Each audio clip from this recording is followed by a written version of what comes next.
right, welcome to the Simpleton podcast. This is the podcast where we're going to talk about a new nonprofit we're forming called Just Homes. We're getting ready to spin it off. I'm here with Laura Heeman, who's coming to you from her childhood home in Maryland, outside of DC. Good to see you, Laura. Good to see you, Clark. I'm in my messy shop.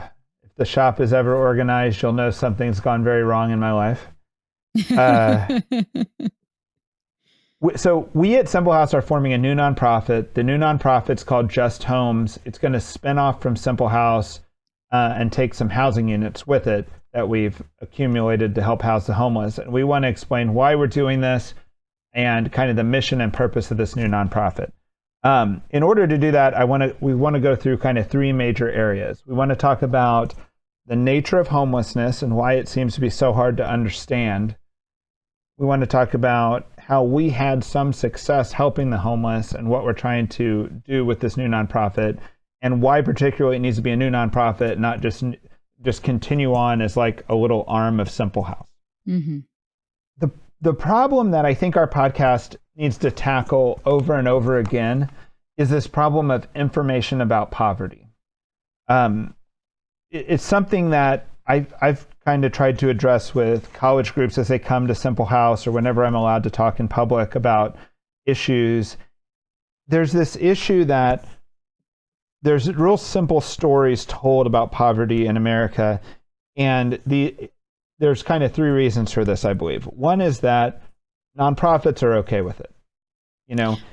Yeah. I think it's like if you're a nonprofit, or if you want the story that like humanizes your people that you're helping, right? And it's like their humanity doesn't lie in there being a sympathetic homeless person. But I think that's true. You also are just looking for like an emotional guttural reaction, because that raises money better, you know? Right. Like saying there's hunger in America and kids are going hungry is going to raise more money than to say there's complex problems of like why certain kids are neglected. And maybe there's not a food shortage, but it's still a problem. And how are we going to tackle this, right? And politicians are okay with this too, because when these problems are simple and these simple stories are told, then there's like simple solutions. Like we just need more resources. Yeah. We need to do this for, the minimum wage or for opportunity or whatever, right? And that goes into my second point, which I think is the storytellers like the simple stories too. Like somehow the media or the people who report on this like a simple story, because a complex story, it's less gratifying to the person who's making the point. It's less gratifying to the reader. It requires a lot more interest from the reader to get deep enough to really understand what's going on. And simple stories don't, Right. I can't tell you how many stories I read where it's like, everyone who's tackled poverty up to this point was kind of an idiot, and the real solution is boom, the simple thing, you know? Then 5 years later, the simple thing changes because that didn't work, Yeah. Or I feel like you read kind of profiles of homeless people, and it's like, well, something here doesn't add up. Right. This has been like something that just drives me up the wall. It's like I'll watch YouTube or something, and somebody will go underneath a bridge and start talking to a homeless person about why they're homeless. And I know for a fact that you need to know that person for about 3 months before you can get the real answer. You know what I mean? Yeah. And I like this idea that they went underneath the bridge. I like this idea that they did real journalism in the sense of like going to the source. I just don't like the idea that they took it at face value and they aren't doing any real work after that. Right. Right. Because some people don't even go underneath the bridge and have an idea of what's going So the other problem why it's hard to get this good knowledge is I think there's like simple like schools of thought and ideologies. And if it was simple enough to be solved by an ideology or a simple school of thought, we would have solved poverty, and yet it's still here. Yeah. Right? So what are some examples of this? Kind of gave the example of the guy underneath the bridge. Hunger in America, I think, is an example. For all human history, poverty and hunger have been tied together, right? Yeah. Poverty equals malnutrition. Poverty stunts people's growth. Poverty has all these problems. We're now in a situation in America where obesity and poverty are very much correlated. hunger as understood historically is not the problem anymore, right? Yeah, right. And I don't know that we even understand fully the problem. There's many theories on what the new problem is. You and I have talked about theories, everything from like corporate issues, big ag issues, to food deserts, to whatever. But mere hunger is not the problem anymore. Right. Another example, I think, is we want poverty to have like a resource or education or opportunity solution. Like that is the most simple explanation you can have, right? And yet we have immigrant populations that have less opportunity, less education, less resources that succeed, and American poor who intergenerationally are stuck. And it's just hinting that there is a way bigger problem than this. Yeah. Yeah. We had a homeless guy that we used to be friends with have a guy on Capitol Hill offer him to stay at his house. And he did for about a month, and he left because he thought like he didn't like the way the guy was doing the dishes, and he would walk around in a towel after getting out of the shower. He just like couldn't deal with this. So he'd prefer to be homeless than live somewhere where someone who gets out of the tower walks through the hall with the towel on. Right. But it's not like strictly a housing issue there, Right. It was like a gorgeous house on Capitol Hill. Yeah. Well, yeah, that just shows the complexity. And like another example is I was kind of thinking like, I think I've had about, it sounds weird that, there's some uncertainty as to the number, but I think I've had maybe 3 friends killed in our ministry. And I've also known people in our ministry who have committed that crime also. And none of it was committed for any cogent economic reason. Yeah. You know what I mean? It wasn't like, oh, my drug business or my this, or because of this, I did this. It was all done for like really weird, stupid reasons that had to do with pride, had to do with jealousy, had to do with like honor type issues. And this is just not being dealt with. We're acting like the real problem in the inner city is give a few more jobs, right? Yeah. And clearly there is some other immediate problem here. And someday we need to do a podcast on this, because my theory is it has something to do with the romance. It's a cultural issue that has something to do with like the romance of the streets. Kind of the same way we romanticize mafia movies and things like that. I think there's something like that going on. Yeah. But that's a much more complex problem than, hey, if you had after school care, these guys wouldn't be killing each other. Right. You know what I mean? Once I asked, so I think rec centers are really good. Right. In general. But once I asked a DC police officer, I was like, do you find like there's a lot more crime around rec centers? And he was like, oh, yeah. You live across the street from a rec center, people. Yeah. And I, I've walked over to the playground over there a handful of times, but we don't really let our kids play over there. Because of danger and it kind of being sketchy, right? Yeah. There's an 8-year-old was shot, yards from my house once, because there was a, argument broke out on the basketball court, right? So, and she was close by. And there's been other things. And anyway. Well, there was, I've used this example almost every time we do Simple House training, but the example is now 20 years old. But in the there's a neighborhood at DC called Simple City, nickname of a certain project neighborhood in Northeast. And they had a problem throughout DC that was called the kitty car thieves. And the Washington Post even, you can find these old Washington Post articles on it. Yeah.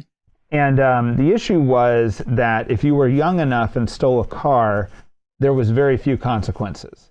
But once you got to a certain age and stole a car, all of a sudden they threw the book at you, right? Yeah. So like I literally would meet a guy and he would kind of know how to steal a car, and I'd be like, I was locked out of my car, and he goes, well, I could fix that for you. And I go, well, do you ever steal cars? And he goes, no, Clark, only kids do that. Yeah. He goes, when you're my age, you need to own your car. That was like the attitude, which was funny. Yeah. But so the issue that came about with the kitty car thieves was these kids were stealing cars not for profit. They weren't selling the cars. They weren't bringing them to chop shops. They were stealing the cars for fun. And one of the things they were doing was they'd steal 2 cars, and one car would be the robber and one car would be the police car, and they would play cops and robbers by driving around the neighborhood in 2 stolen cars playing cops and robbers, right? And the reason why the Post had picked up the article one weekend was that there were kids at the side of the road cheering the cop and robber game happening, and one of the cars lost control and hit these kids, and kids were hurt. I don't know what the consequence was, but it was bad, you know? Yeah. And then they had neighborhood meetings and they had political meetings, and they were like, what's the solution to this? And the solution to this is, you know, if these kids had basketball courts, they wouldn't be doing this cops and robbers thing. It's like, never will a playground or a basketball court be more exciting than playing cops and robbers with real cars. With stolen cars. Right. Yeah. I know for a fact that solution isn't going to solve this problem. You know, wish it would, but that's dreaming, you know? Yeah. And I like have met people that volunteer at rec centers and work at rec centers, and I commend them. And I think they've been really generous, wonderful people. But I've also just heard the story before, like the Boys and Girls Clubs are also great. Like, you know, I watch KU basketball, and there've been KU basketball stars who said what kept them able to go to college was just living at the rec center and never going outside and staying there and then going home at night to their, you know, to when their mom got home. Right. So it is an important, I'd say, ministry, even, you know, resource and ministry. But and I feel the same way about schools in DC. The reason they're important is because you have the one teacher that really cares and gets invested in students' lives. Like that is the thing that seems to matter, right? I think we're saying that, like, we're not condemning it. It is important, but it's not a solution. And the poverty that has remained and the social issues that have remained aren't getting fixed by this, right? And they're not going to get fixed by making these things 10% better or 10% nicer, even 100% nicer, you know? And I like to say that the problem with social problems is that they're social, right? And to me, what that social means is not economic, not resource, not opportunity. It's psychological, it's cultural, and it is spiritual. You know, it's in that realm where the problem lies, and it's in that realm that I think the church actually has a special duty, because we believe in that, you know, to work on that realm, you know.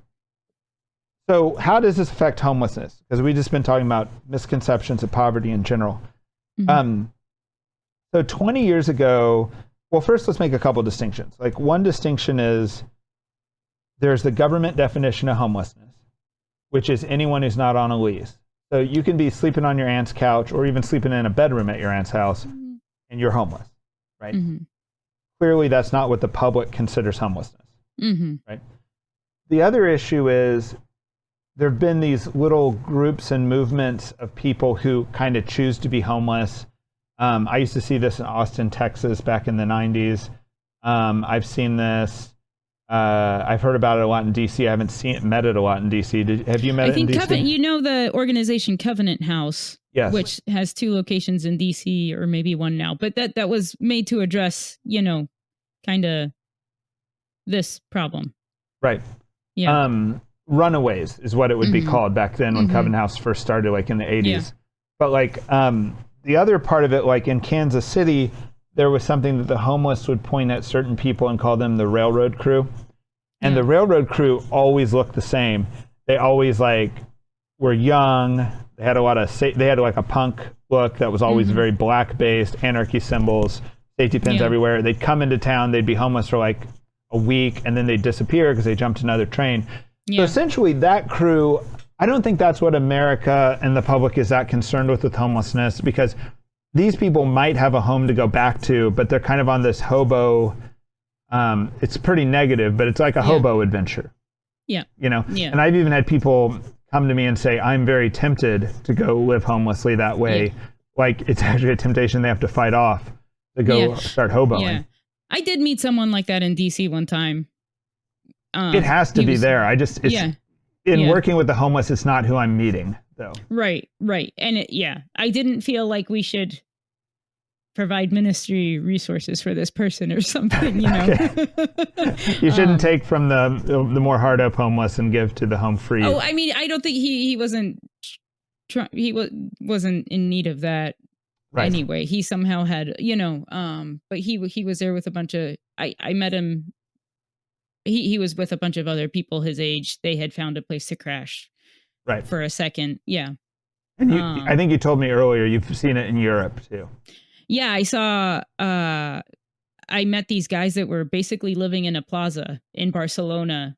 And when I got to Barcelona, someone was like, how long are you staying? I was like, oh, I don't know, 2-3 days. And they were like, oh, you don't have a plan to leave? You're going to stay here forever. And I was like, what? You know, and then I found out it's like all these people go do study abroad in Barcelona, love it. They just like stay, run out of money. And there they are, you know. And essentially they're partying. We're kind of spending too much time on this because this is not the homeless population we're focusing on. But like, they're kind of partying, and they figured out a way to keep partying even though they run out of money and are homeless. Yeah. The thing that is interesting about that, and also goes back to a ministry situation, once there was somebody we knew that her mom had kicked her out, you know, and we took her to all the like homeless place for minors, and no one would want to take her. And I was like, but she's, you know, literally what, you know, this organization says you do, you know. And finally, one lady was like, listen, she just needs to go home and apologize to her mom. And I was like, point taken. All right. Yeah. All right. There is someone in that situation that we did provide housing for at Simple House for quite a while, because we knew the mom and we thought it was best that she did move out, you know? Yeah. Okay. So what were you have anything else? All right. So basically, we're not talking about these people. So we're not talking about people who have a bed to sleep in, who have a house, but they're not on a lease. And we're also not talking about people who are somehow in this home-free, hoboing type situation. Yeah. What we're talking about is what everyone usually thinks of as homeless. Now, 20 years ago, a homeless man came to me and he made this distinction, and this is his language, and I thought it was very good. He goes, there are homeless who go into shelters most nights, you know? Yeah. And there are homeless that refuse shelters most nights. And the homeless that refuse shelter, even if the bed's available, they are going to stay outside. Even if it's often below freezing, they're going to stay outside. And he called these people the hardcore homeless. And the hardcore homeless, I think, are the people who our hearts go out to the most. You know, I think both of those groups are real groups that need substantial help, but the hardcore homeless is the ones that we're most worried about, you know? And if you're willing to go to a shelter, that means you're willing to, you know, receive other helps that are available through the shelter or through the government working for the shelter. Most people who work at shelters, if they see someone there who can like get back on their feet and figure it out, they would love, like that would make their, like, it's not like they're trying to deny these people. It's like that's the reason why they got into the business. You know what I mean? So a lot of people who can get helped out of shelters do receive that help. Otherwise, they're kind of living in shelters. It's very sad and tragic, needs a solution. But we're going to focus more on the hardcore. When I started visiting homeless camps in Kansas City that were like out in the woods, down by the river, little cabins and shacks were made, all hardcore homeless. About 10 years ago, a man came to me and he said, look, everyone here is here for one of 3 reasons, you know? And I think he's basically right. He said the 3 reasons are you're either an addict, including alcohol, you're on the run from the law, or you're mentally ill. So let's explore those 3 reasons real quick. Yeah. So to end up underneath a bridge in America, you have to burn a lot of bridges with your family and friends and do-gooders and all types of stuff. You have to do a lot of stuff to get there, right? I even meet people who are donors of ours, or people who are maybe upper middle class, who have a kid who's become homeless because they just couldn't let the kid burn the house down. You know what I mean? Like it was stealing, and they just had to draw some lines, and the kid's homeless.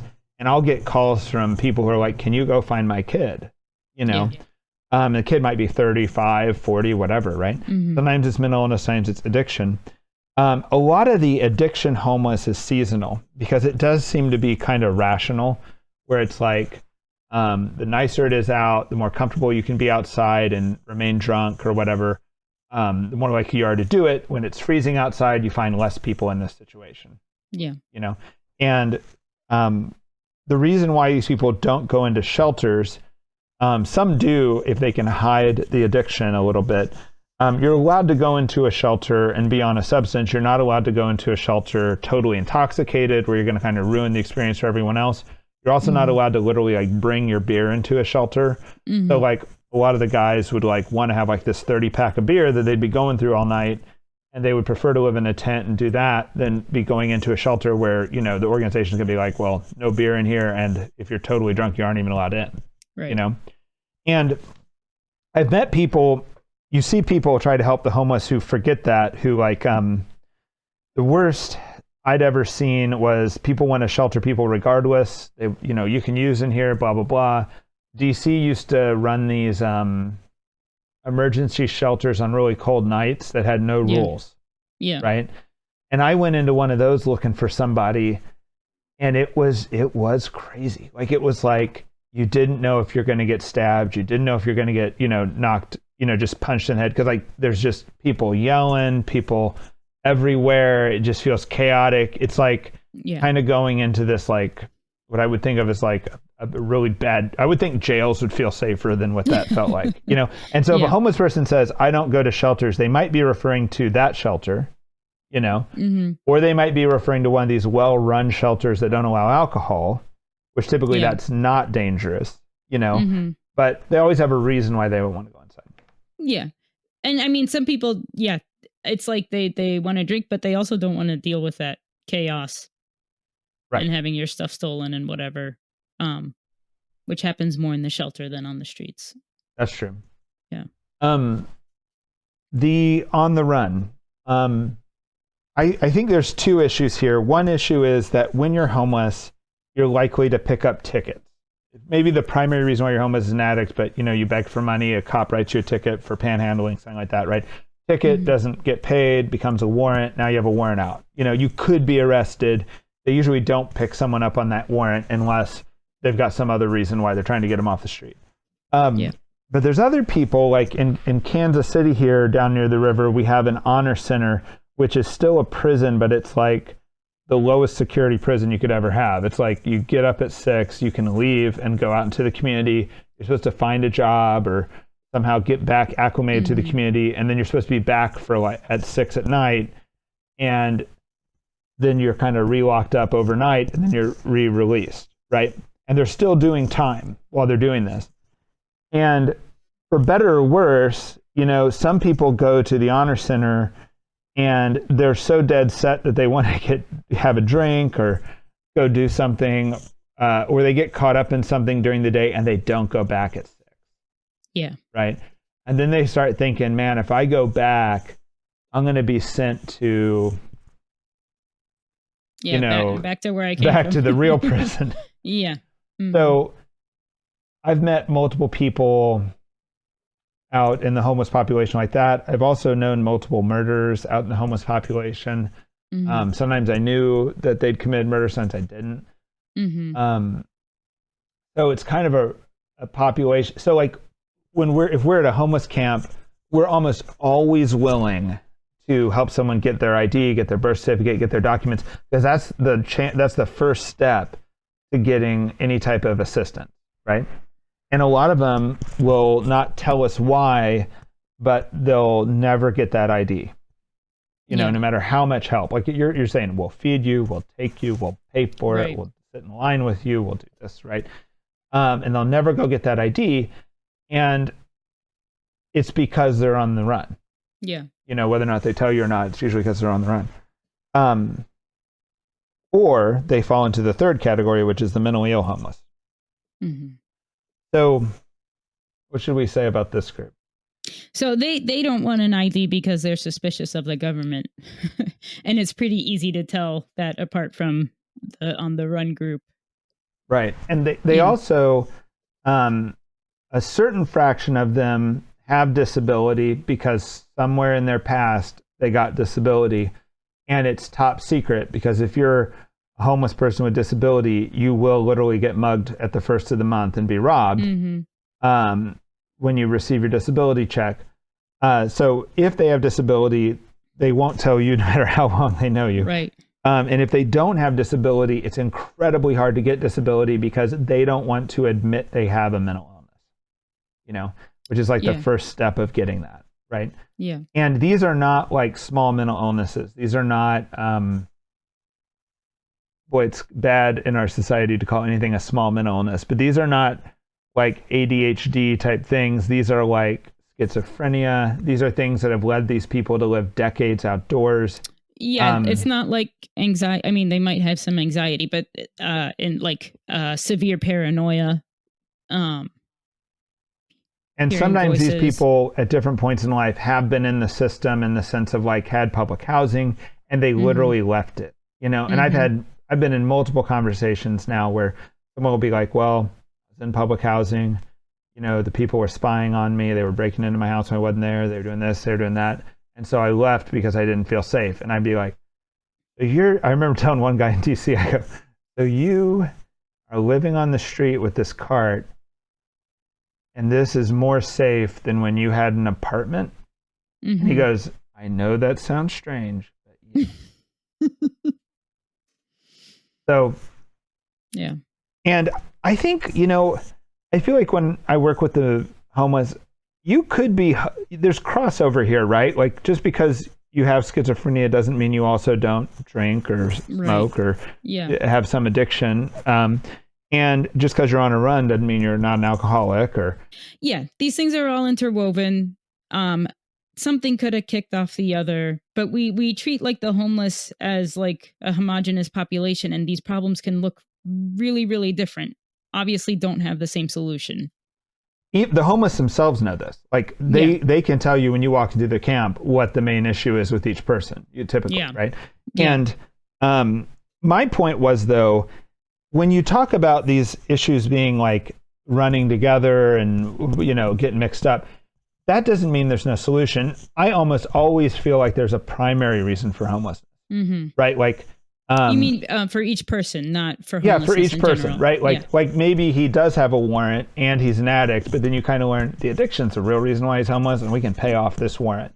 Or like that, the warrant's not really keeping him homeless; it's the addiction, Or the mental illness, like smoking pot's not what's making this person homeless; it's the paranoia, Yeah. So even though there's some crossover, I find there's usually a primary, and the way you're going to help that person is to discover the primary and work on that.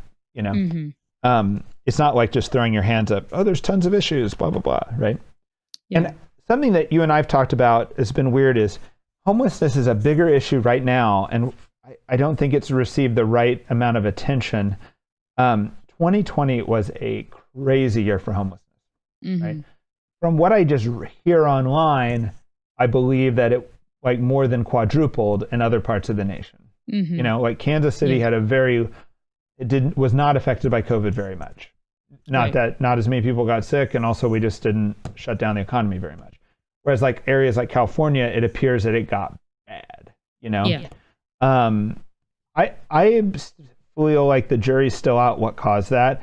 And what you noticed about the three categories so far mentioned is getting laid off at the plant was not like one of the categories. Economic homelessness was not the category. I do wonder, though, that economic homelessness might be the primary cause of some of the homelessness that started in 2020. Yeah. I think maybe like in a city like San Francisco, it's easier to imagine that could be the reason. We're not talking about it because we've never met that person. Right. Like, and like it's like, if you told me like 3 years ago that someone was economically homeless, I'd be like, no, they're not. I haven't even met them. Yeah. No, they're not. Yeah. Homeless, that's just not been a cause I've ever found that it's truly economic. That doesn't mean that somebody didn't spend the night in their car, or that a mom and kids wasn't a night in their car. But literally, even when people tell us like, oh, there's a mom and kids down at the park sleeping in their car. Well, Simple House goes to that. Like we would literally drop what we're doing the next day and go find that car, go find that mom, look for multiple days for that person. Right. Like we are part of what's unique about our ministry at Simple House is we are turning over rocks looking for poor. We're not running an agency where the poor walk in our door and we're sitting at a desk. We're going to find them. If they're living in an abandoned building, we're going into the abandoned building. If they're living down by the river in a camp, we're going down to the camp. So if you tell me there's kids living outdoors, we will actively look, and we don't find. You know, so it's not that we could never find, but it's an outlier. It's an extreme outlier. And I see you know, might read like a profile, a story on a person that lost their job and they went through all these hardships and they live in an expensive city and all this about how they couldn't afford. And there's usually a lot of unanswered questions in the article. Like, you mean to tell me that his whole entire extended family died? Right. He has no friends. And you know, like what's why is the family not taking you in? Why is a friend not taking you in? Why is why is your church not taking you in? Have to stay in San Francisco. But I don't want to rule it out right now, though, because 2020 was so crazy. And I do wonder if there was like people who maybe were just sleeping on a couch, were just struggling, like maybe they didn't have their life together. And it went from living on the couch to homeless. You know what I mean? Yeah. So and because what happened in 2020 is like if you didn't have a sort of familial or friend network, all of a sudden a lot of the state provided networks weren't really available either, right? So not that they worked perfectly before 2020, but And I think, you know, we've all known an addict who's maybe not an addict bad enough to be homeless, but they're switching jobs every 3 months, or they're always washing dishes at a different restaurant or waiting tables at a different place, you know, and those jobs went away. You know what I mean? And maybe the person who offered you their couch saw you couldn't get a job, or maybe the person who offered you your couch had to move too, and now the couch isn't even available. So I don't know. And if those people become homeless, they probably are like, well, I might as well just, like I heard one person say, you can't do homelessness sober. So maybe the real cause is economic, even though they are behaving like an addict. Right. Or the sort of kickoff cause. Right. The kickoff cause. And then a whole bunch of complicated things get woven in. Right. I don't think the story has been, I'm kind of going to be curious how social scientists evaluate 2020, 10 years from now, you know? And we also have had drug legalization in a lot of areas. I don't think that was the cause, but I think we need to be open that could have had a factor in this, you know? We also increased homeless services and just changed laws to make it easier to be homeless. I mean, any economist would say the easier something is to do, the more people will do it, you know? Can you clarify that? Well, like we made it easier to like be the homeless. cheaper something is, the more people, you should expect more consumption of it, right? And like I know like in California and stuff, there was talk about they like opened up camping on beaches or public land and you couldn't be evicted, right? So then I've heard stories about people like camping in that little space between the sidewalk and the street, you know, and they can't be evicted. Well, before they could be harassed and moved around and say you can't stay here. Well, some of those people are getting harassed just for like, hell with this, I'm going to go to my aunt's house. You know what I mean? Or I'm going to go get a job. I'm going to get off the street because the street sucks, right? Well, the less the street sucks, the more people go to the street. And that sounds crazy to so many people, that because they'll think living homeless would suck so bad. How could it being worse or not worse matter? It does. And you see that even with the seasonal effect. You know, go to Minneapolis in the winter and find how many homeless people are still outside. Go to Austin in the winter and find how many homeless people are still outside. It matters. You know, like how comfortable you are being homeless matters, you know? It's kind of like those kids in Barcelona who the party just continued in the square after they ran out of money. You know, right, exactly. Like probably all of us could spend a week on the LA beach in a tent, homeless, and not mind it too bad, you know? Like, right. So, okay. So I don't know what the real cause is there. But the focus of this is the homelessness that we at Simple House have been addressing and how we've been doing it with some success. The people we feel the most called to help are the mentally ill homeless, right? The reason why these people are homeless is we've shifted models of how we're treating the homeless. And it's typically called deinstitutionalization. How we're treating mental illness. Right, not sorry. homeless. Right. Yeah. How we're treating severe mental illness. So the historic way of treating severe mental illness was if you somehow could be shown to have it, you could be put in an institution like an asylum, right? And for whatever reason, it appears around the 70s, we shifted from that model towards an outpatient model for these people. I think it started more in the 60s. Yeah, and there were different like new drugs available to treat, mental illness that seemed to be changing people's lives. JFK had a vision for like community-based help for the homeless, which sounds great. You keep people closer Not to help family. for the homeless, help for the mentally ill. Gosh, I did it. Yeah. Yes. So I think there was a lot of deinstitutionalization started happening with this idea that like community-based, keeping people in their community was a better idea. But the community centers to help these people didn't get built as much as they were supposed to. And people also, not everyone is really a good candidate for that, I am torn on this. Like, I think what you just said is correct. I think there's like two major threads to this, and I don't know which one's true or if they're both true. So one thread is what you said, I think, which is new model, right? Yeah. Maybe it's a better model, better drugs. Let's do it community-based. Worked for a lot of people, didn't work for some people. That's that model. The other idea is that like the One Flew Over the Cuckoo's Nest model novel came out. I think those are related models. Well, let me articulate the other theory, and then you can try to connect them. Okay. So there's historically been abuse in all types of places where people have a lot of power over other people. We talked about this in the church sex abuse stuff, right?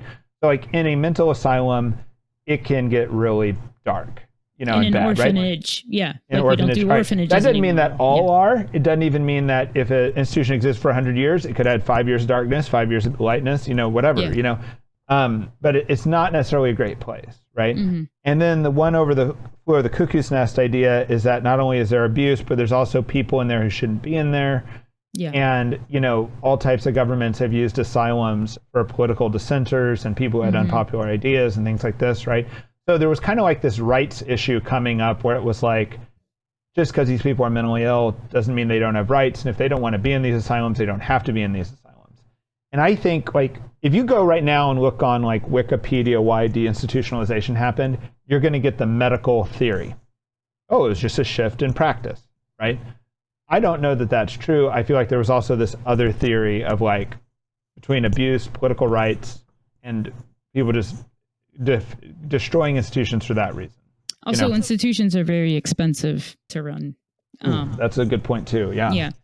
Yeah. Well, I don't know. I think from what I understand, there was like a public shift. One thing is, historically, you had a schizophrenic person in your family. You hid that person. You did not want people to know, and that is a terrible burden for both the people doing the hiding and for the person being hidden, and I think a better understanding of mental health was like positive in that sense, I heard something that challenged that idea. And so I just don't want to I want to tell you what it was. I don't want to accept that idea necessarily as definitive, meaning like I listened to this author interviewed who'd written a book on growing in upstate New York, and he grew up like in the 50s, and his mom was completely mentally ill and was like walking the streets of the town mumbling and things like this, right? And he grew up in that community and even ran for office in that community, and like as he would knock on doors like running for office, he would talk about how people would say, oh, this is your grandpa, I knew him, and this is this, and they'd never mention his mom, right? And so in a way, it's kind of what you're saying, like you hide the problem, you don't acknowledge the problem, you don't this, right? But when he gave this interview, the person pushed back and said, well, what did you think about them not mentioning your mom? And he said, I thought it was a great mercy. Meaning like it was like a great politeness and like gentlemanly behavior of the people, the way they were handling it. They weren't emphasizing it, but maybe the emphasis, lack of emphasis could have been a politeness also. I think that is really that. Yeah, I see that. But I think it was seen like as a public embarrassment to be, for him, it's kind of a mercy because it is tied up with probably a lot of painful, memories for him as a child, right? He wants to like rise above or whatever, but it's different. It's different if you're a parent and you pretend that one of your children doesn't exist. And I think that used to happen. I feel like that still happens though. Yeah, no, actually that's true. And it's always really weird when it happens. It is, but there's been a shift. We're getting off topic right now. But like there's been a shift where we like now like as a badge of honor will like wear our disabilities almost. Like survivor of this, victim of this, or I have this issue that I'm dealing with, right? It's almost like in your profile on social media sometimes, right? Yeah. So that has been a huge change because that used to not be the way, right? Things were, right? Yeah. But I don't know that this severe schizophrenia type mental illness, I'm not 100% certain that the way we're dealing with it today is more merciful. I'm not trying to say that it is. I'm trying to say that pretending that family member doesn't exist is a horrible burden to put on everybody involved. Right. And today, yesterday, and tomorrow it is. Even for the parent. Yeah. Well, let's get back. So we don't know why totally, but we have all these people on the streets now, and it's kind of a death sentence. Like we've taken people off the streets who literally were 60, 70-year-old women who were going to die on the streets if they were not taken off the streets. Right. Public opinion shifted away from mental institutions, and people were let go of mental institutions without enough like vetting of who should have stayed, not. And the line I keep hearing is threat to yourself or others. So when we work with the homeless, if someone is suicidal or someone is saying they're going to go kill someone, we can get them locked up, but not long. It appears that like a doctor can lock you up for something like 72 or 48 hours because you're suicidal or wanting to harm others. But after that, they get a lawyer and they have to go before a judge if they're going to stay locked up. And only once have I known of someone who got locked up longer, who stayed another month or so inside because of that. And I've been in at least the local mental institution here, and it's not a place I'd really want to go. It is better than living underneath the bridge, I think. It's interesting. The Simple House has sheltered some of these people over the years and gotten them off the streets who are mentally ill. And that's what we're going to end up talking about here. But one of them was Lorna, and she's passed since. But she lived with us for years, and I lived with her. And mental illness was in her family, and her dad was institutionalized. And she talked about visiting the institutions to visit her dad as like fun. Like it was clear to me that if those institutions still existed, she'd want to be there. She grew up in Iowa. And her dad was in and out of them. And she said her dad would even rejoin him when he knew something fun was going to happen in the institution. And what it sounded to me like fun was they would have like some like World Series of checkers or World Series of like rummy or something like this, right? And he'd be like, I need to be part of this tournament. I'm going back to the mental asylum. Yeah. And Lorna was a trustworthy person like to talk about history or Yeah. Well, it was funny. Yeah, part of her mental illness distorted history, and part of it she knew more about it than the rest of us. Yeah. All right. So what we found with this group, there are so many mentally ill homeless that you can almost be choosy on who you help, in the sense of like, we've been helping people who did not have addictions, who were not violent, but who were mentally ill and had no way to get off the streets. And we sometimes for years would try to help them get off the streets by getting them public housing, by getting them IDs, by trying to get them disability. And we would get prevented, And sometimes you're getting prevented by something in the system, but usually you're getting prevented by the very person themselves. Like they refuse it, Right. Like in a lot of homeless people could somehow choose to get off the streets and don't want to, but we're talking about people that can't even really make that choice. Right. They're so suspicious. They're so upset. And it came to the point where it was like, look, we're either going to let this 65-year-old woman sleep in negative degrees, or she's going to come live with us. Yeah. Sleep You on know, the couch. and we've known her for years. You know what I mean? Like, it's not a new relationship. It's not something we met last week and our heart went out, but it's like we have this relationship, you know, with this person. And so we started sheltering people, and it worked where all the other programs failed. And it worked because of friendship and love, right? It worked because an ongoing friendship and trust could be built that I don't think could be built with a social worker. And it had to be multi-year, you know? And then when you finally do want them to move in, or you finally do, like, we literally have approached donors and had multiple houses bought for the homeless. When you do finally get to the point that you're going to give them a house, which is always uncertain almost until you're given to them. So you're not telling them, you know, it's not like, is there like an Oprah meme? I'm not sure who did this. If I might be blaming Oprah and she didn't, but isn't there something where they're like, and you get a car, Yes, and yes, you get a car. that's Oprah. That's Oprah. Yeah, that's Okay. Oprah. Yeah, yeah. It's not like, and you get a house, and you get a house. Literally, while you're giving them the house, you think they're going to tell you to go to heck. You are a devil incarnate. I can't believe you did that. I hate you, and I'm never going to talk to you again. You think you're at the point they might blow up this multi-year long friendship because you got them shelter. Right. Like, I have been in situations where I'm now being brought in as the like corporate landlordy guy, and then like the Simple House missionaries are the friend. I'm a Simple House missionary too, but because I didn't know them that well, I played this role, like almost like an actor. I'd go into the camp, I'd be like, well, I have this house, and you have to agree to a few terms, and you can move in there for free, you know? And like when the people said, yes, we'll come, all right, then we go, all right, we're coming back with a pickup truck in 3 hours, throw your stuff in the back, we're taking you home, you know? As we get back in the car, the missionaries are high-fiving because they can't believe the person said yes. Right, right. That's how crazy it is. You're nervous those 3 hours, right? What'd you say? You're nervous for the next 3 hours. Yeah, and then the whole 3 hours, actually... you know it could go bad, you know? Yeah. So we've done this. We've moved some people into Simple House, and they've eventually moved out because we're not kind of in a situation where we want to live with someone forever at this point. But we've owned 3 units of housing. We own a duplex and we own a house. And we're sheltering 6 people.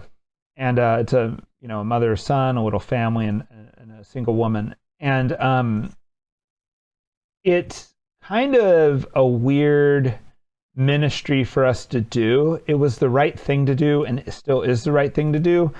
But it's not our normal day-to-day Catholic missionary work, right? Right.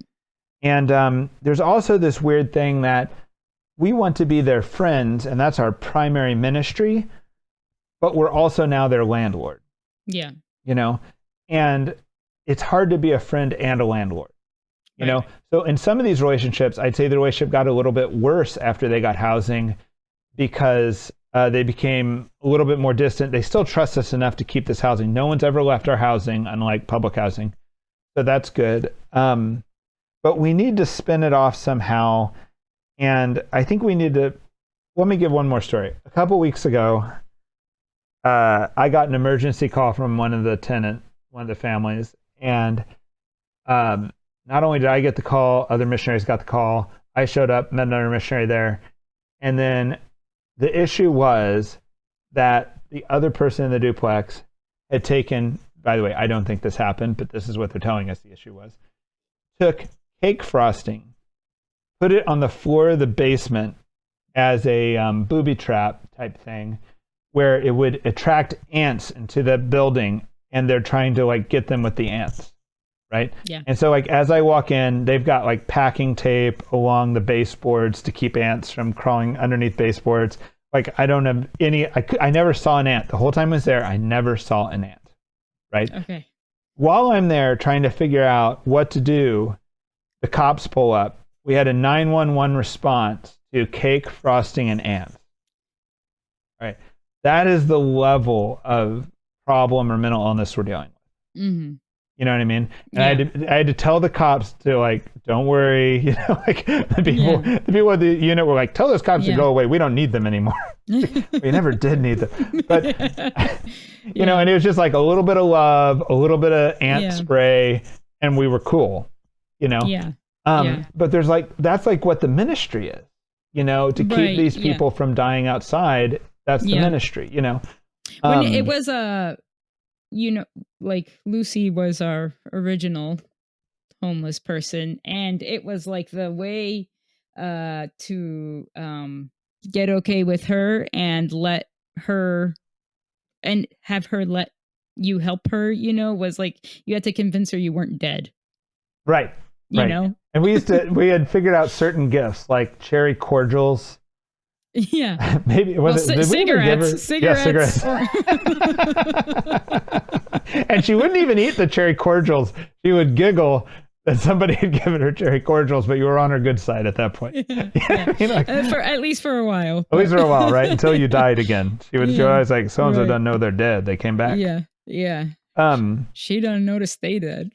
so it's still a ministry, and what I believe is there's been a lot of people who've come to Simple House in the past, and what they really want to do is a Habitat for Humanity type volunteer experience, right? Mm-hmm. And these housing units, we can do that.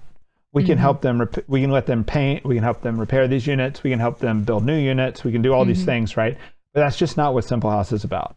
You know, what we're about is befriending the homeless long term, finding families, befriending these families, and working with these families. Ministry. Relationship ministry, not home repair ministry. Right. So we need to create a new ministry that can fulfill these demands. You know, like let people come repair these houses and also qualify for grants and funding. And there's a whole lot more people who want to shelter. There is not a politically correct way to talk about this segment of homeless. Like historically, it was called bag ladies, cart ladies, things like this, right? There's a whole lot of people who would want to see those people inside and know that it's deeply wrong these people are outside, right? Yeah. Those not necessarily the same people who want Catholic inner city evangelization. Right. Right. Right. So literally, we just need to get this out of Simple House so people can support it who want to support it that don't, and keep the Simple House people want to support Simple House supporting our core job. You know. Yeah. So we're starting a new ministry. The name of the ministry is Just Homes, and that's because that is the ministry. It's just homes. It's also Justice Home. But we're going to have a website, and you're going to probably see more about it. It's going to be a Kansas City-based ministry because we've never been able to afford housing for the homeless out in D.C. It hasn't been a thing that we could pull off, you know. But in Kansas City, the property values were low enough we were able to pick up some property. So yeah.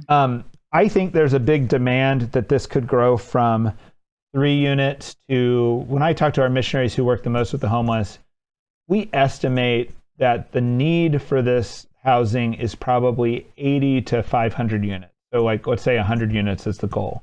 You know, like there are at least that many people who this is the solution they need, you know? And I hope that this ministry keeps working with Simple House, and that we keep placing people there, and we will, of course, keep befriending people there. That's their right and our right to do that. But I also want the ministry to be completely independent and kind of grow as it would, you know. For the short term, I'm kind of running the Just Homes ministry, and hopefully you can get more information on that from a website that we are incorporated, but we have not yet launched. Getting ready to launch. Yeah. Well, what do you think, Laura? Do you have any other questions about what we're working on here as a board member of Simple House? I think it's exciting. I don't have any other questions. I think do you think this is a new model? Do you think this has been tried in other places?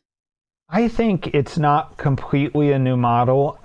There was a buzz in nonprofit world with the homeless maybe 10 years ago even, you know, called Housing First, which was this idea that you take people off the streets, put them in housing, and then you work on their issues.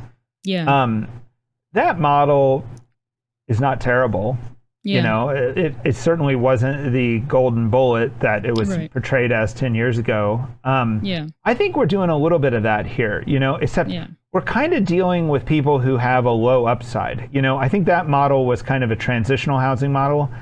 And I think the people we're sheltering so far, I mean, they've been over a decade homeless. we don't really see how they're going to, we want them to progress out of our units. Yeah. And we do have a case of someone in our ministry who, was mentally ill, homeless, who has completely recovered and is receiving treatment for the mental illness and is, actually working at a homeless shelter now and has their own place. And we even let this person talk to, we'd let this person run our training if they want to, Right. Because they're just that, it's just so amazing, Right. So I want to always be open to that type of recovery, but really the people we've been sheltering, they don't seem like they're on that road. Do you think, I guess the other thing is, who else is looking for, kind of the severely mentally ill homeless, are they getting found otherwise? I don't find, there are very few ministries, almost none that I know of, that do a lot of searching for the poor, most of them need to be more institutional and need to have more of a program type thing that doesn't allow them to do that. There's also very few groups that seem to do a good job of kind of finding the root cause with the particular person and finding a good solution for the particular person, kind of having that type of flexibility. What I am seeing is there is a interesting place in Midtown Kansas City that has no signage. I've never heard it advertised. It's a government program. And it's this building for mentally ill homeless people. And if you're willing to go in there and talk to social workers, it's like a day center. They have laundry facilities, they have snacks, but you need to basically be disabled mentally to get in there, And everyone we've sheltered had no interaction with that place. There's someone I've said this before, but it's it needs to be said over and over again. We try every single way to shelter a person before we try to get them sheltered via us. We don't want to run shelters. That's right. You know what I mean? So this is the last resort, right? So we've actually had people who had problems go to that place and get shelter. Right. The people we're sheltering are the people who are too mentally ill to go into that place. Right. So there's good things happening. There's lots of, I think the warning I would give that kind of ties back into what we're talking about at the first part of the podcast, that there's a poverty of information about poverty, Yeah. I think even you might think a lot of the more visible homeless people that you see might be people that are sort of skilled at being homeless in a way. And you're not as often seeing some of the people that, we've helped with housing. Right. These people never ask for money. Yeah. They're kind of hidden, know? Yeah. The homeless typically know where they are. If I went to the homeless and said, hey, help me find someone who's just mentally ill, they can often direct you. Networking within the homeless is very good way to find out stuff. And even one person that slept on the couch at a Simple House for a while was, there was a homeless guy who was like, Clark, you got to get this girl off the street. Right. Yeah. Yeah. We've had that type of issue before, that a homeless person, this is not just homeless, even in public housing, people in the public housing project will be like, you go to that door, they need help, those kids are hungry, go help them. Because the poor know who the poor are, and often the poor are the ministry to the poor. It's the people in the public housing project who are feeding the kids who are going hungry. It's not some other ministry, it's not some government program. Right. I think what I wanted to say though was, there's always this idea that everyone who's worked on the problem before is an idiot, if you're listening to the Joe Rogan podcast or something, it'll be no one who's ever worked in a prison has wanted to actually help or reform a prisoner. Yeah. We haven't even tried, Yeah. And this is constant, it seems like we're just on a little cycle of this. Every 3 years, there's a new hot theory. Every 3 years, everyone who did it before was stupid. And now we have the new hot theory. And then 3 years later, no one can even remember what the hot theory was. It's just kind of disappeared, And this year in 2020, the Black Panther Party and another group of homeless advocates started a new shelter that was going to be unlike all the other shelters in the city. because all the other shelters had all these stupid rules and were religious and had all these problems. And by the end of winter, it had most of the rules of the existing shelters, Right. and more of the problems, because there's like, in a lot of this stuff, there's corruption, Yeah. Some people who go to serve the poor are there to exploit the poor. Yeah. I don't mean for money. Sometimes they're there to sexually exploit the poor. It's a weird world. Yeah. All right, I think we've kind of said enough on this. I hope that in future podcasts we can talk more about, trying to get to the heart of poverty and our role as Catholics or Christians or even just people who want to really deal with it, and not kind of deal with it at a shallow level. But Right. anyway, please, if you do know someone who wants to support something like Just Homes, please send them our way. All right. All right. We'll Good see to you, talk to you, Clark. Laura. You All too. right. Peace out. Bye-bye. Bye.